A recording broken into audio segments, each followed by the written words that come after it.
हे guys, good morning. So ये workshop में हम लोग बात करेंगे दो दो कंपनी जो स्पाइसेस के फील्ड में है। ठीक है, आपने देखा होगा स्पाइसेस, राइट? स्पाइसेस हर जगह लगता है ना, बिरयानी बनाने के लिए, पाव भाजी बनाने के लिए। और आपको ये बॉक्स बॉक्स में आता है ना कि like pav bhaji masala, biryani masala, so on and so forth. तो ये जो स्पाइसेस है, इनका प्रोडक्शन, मैन्युफैक्चरिंग और से इसका डिस्ट्रीब्यूशन का हम दो कंपनीज के बारे में बात करेंगे। एक कंपनी का नाम है मधुसूदन मसाला और दूसरे कंपनी का नाम है NHC फूड्स। ठीक है, तो दोनों थोड़ा सा डिफरेंट है इन अ वे के लिए। Madhusudan Masala is more of an Indian play. वो गुजरात में आप देखोगे सौराष्ट्र से चालू हुआ, फिर उसके बाद वो साउदर्न गुजरात में गया और अभी धीरे धीरे करके महाराष्ट्र और राजस्थान में भी अपना फुटप्रिंट को बढ़ा रहे। लेकिन दूसरे साइड में जो ये NHC फूड करके जो कंपनी है, ये मेजॉरिटी वाइज में एक एक्सपोर्ट ओरिएंटेड कंपनी है। इनका 75-80% ऑफ द सेल्स एक्सपोर्ट से आते हैं। ठीक है, अब चलिए before going into the business model थोड़ा सा और जान लेते हैं स्पाइसेस के बारे में। तो स्पाइसेस बेसिकली क्या है? देखिए, स्पाइसेस एक एग्रीकल्चरल प्रोडक्ट का ही आउटकम है ना।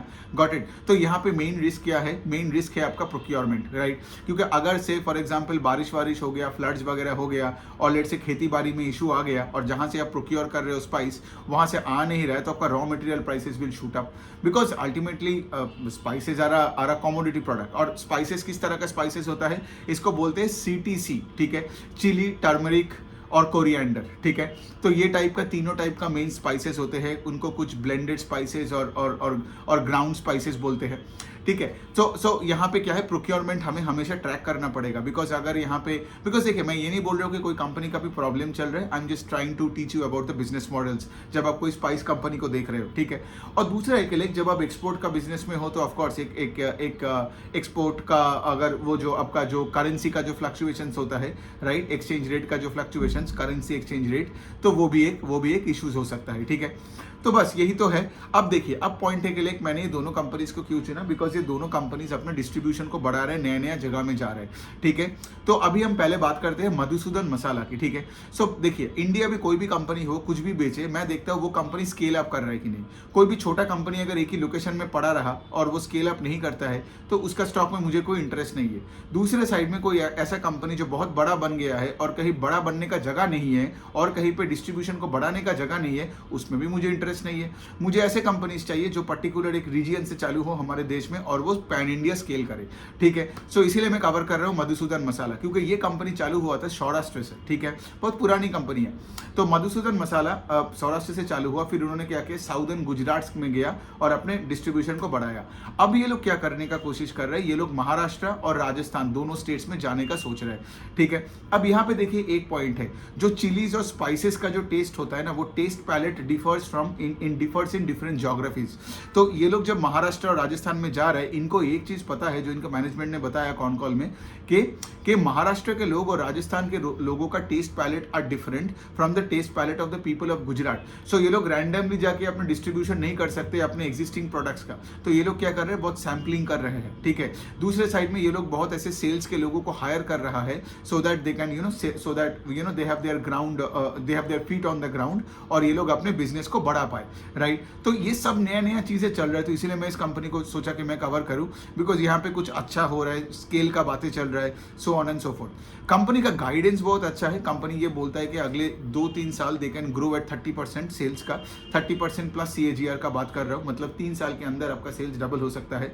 ठीक है, और मैनेजमेंट ये भी बोल रहा है कि even we can grow at 50% also, 50% plus CAGR, अगर उनको पता चल जाता है कि लाइक ये महाराष्ट्र के लोग और राजस्थान के लोगों का जो पैलेट है, टेस्ट पैलेट है, that is in line with say what the company is already offering, है ना। क्योंकि अगर उनको पता नहीं है ना कि लाइक उसका, बिकॉज उनके टेस्ट के अनुसार वो आपका वो स्पाइसेस, क्योंकि देखिए अल्टीमेटली सब स्पाइसेस कैसे बनाते हो, बहुत ऐसे चीजों को लेते हो, मिक्स करते हो इन डिफरेंट प्रोपोर्शंस, करेक्ट। सो वही वाला पॉइंट है। अब क्या पता महाराष्ट्र के लोगों के लिए आपको अपना प्रोपोर्शन बदलना पड़ा, राइट और फिर जाके they would accept the product, है ना। तो इसमें थोड़ा टाइम लग सकता है, but having said that you can very well estimate that this company can grow at between 30 and 50% CAGR based on, say for example, the execution and all the plans that they are doing. ठीक है। अब company का क्या है, कुछ और चीजें आपको देखना पड़ेगा। स्पाइसेस मार्केट में H2 is always better than H1, ठीक है। Second half of the year better than first half of the year. क्यों? Because second half of the year में फेस्टिवल पीरियड होता है, शादियों के पीरियड होता है, लोग ऐसे ऐसे भर भर के बिरयानी खाते हैं, तो बिरयानी में मसाला तो लगेगा ही ना, है ना। सो बेसिकली तो अगर आप देखोगे 65-70% ऑफ सेल्स कोई भी स्पाइस कंपनी का आता है second half of the year, 30-40% का आपका सेल्स आएगा in the first half of the year. तो इसीलिए एक और पॉइंट आपको देखना पड़ेगा कि ये लोग, इनका इन्वेंटरी बढ़ता है कब? जब H1 के एंड के तरफ, क्योंकि इन्वेंटरी बढ़ाना पड़ेगा ना, नहीं तो बेचेगा क्या H2 में, गॉट इट। और इवन जब इनका H2 आता है उस टाइम पे सिंस इनको इन्वेंटरी में इतना पैसा डालना पड़ता है कि वो कैश फ्लो नेगेटिव हो जाते हैं। जैसे Madhusudan Masala is a CFO negative company, H1 FY24 के नंबर के बाद का बात कर रहा हूँ, और उनका वही कहना है कि लाइक हमारा अगर छोटी कंपनी है, जो भी पैसा हमें मिलता है वो हम इन्वेंटरी में डाल रहे हैं, तो हमारा CFO का नंबर ये free cash flow to the firm कैसे पॉजिटिव होगा? छोटी कंपनीज का नेगेटिव फ्री कैश फ्लो होना इज ओके। ये बात बार बार मैं बोलता रहता हूँ, ठीक है। एकेडमिकली मत सोचिए यहाँ पे। सो तो ये हो गई यहाँ पे बात। अब चलिए, बात तो वही है कि लाइक अब ये स्पाइसेस है, तो इनका जो भी सेल्स ग्रोथ आएगा ये वॉल्यूम ग्रोथ से ही आएगा। प्राइसिंग पावर उतना कोई स्पाइस कंपनी में होता नहीं है, और वैसे भी कॉमोडिटाइज रॉ मटेरियल है। लेकिन मधुसूदन मसाला का कहना है कि लाइक इनका जहाँ पे भी गुजरात से ये रॉ मटेरियल लेता है, जहाँ पे ये स्पाइसेस का रॉ मटेरियल लेता है, तो वहाँ पे उनका कोई दिक्कत नहीं है to get the raw materials. और ये 2-3 महीने में क्या करता है ना, अगले 10-12 महीने का रॉ मटेरियल उठा लेता है, सो दैट इनका कोई मतलब जब डिमांड है, डिमांड को केटर करने के लिए प्रॉब्लम ना हो।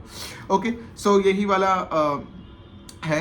और दूसरे साइड तो है कि लाइक ऑफ कोर्स मैं उनका ब्रांड के बारे में बोलना ही भूल गया। तो ये जो स्पाइसेस बेचता है मधुसूदन मसाला, इनका डबल हाथी और महाराजा करके 2 ब्रांड्स है, ठीक है। सो यही वाला है, और कुछ मिस किया है नहीं। और मैं ये बोल सकता हूँ कि इनका बैलेंस शीट बहुत अच्छा है, जबकि कोई अगर अब छोटी कंपनी, इसलिए मुझे लगा थोड़ा बैलेंस शीट देख लूँ, तो इनका कोई एसेट लायबिलिटी मिसमैच नहीं है। करंट एसेट करंट लायबिलिटी से ज़्यादा है, इक्विटी बेस भी गोइंग अप, ठीक है। तो इनका बैलेंस शीट भी तगड़ा स्ट्रॉन्ग है, एंड कंपनी स्केल अप भी कर रहा है, ठीक है। अब चलिए हम दूसरे कंपनी की तरफ जाते हैं। उस कंपनी का नाम है आपका NHC फूड्स। और जैसे मैंने बताया already, NHC food is an export oriented company.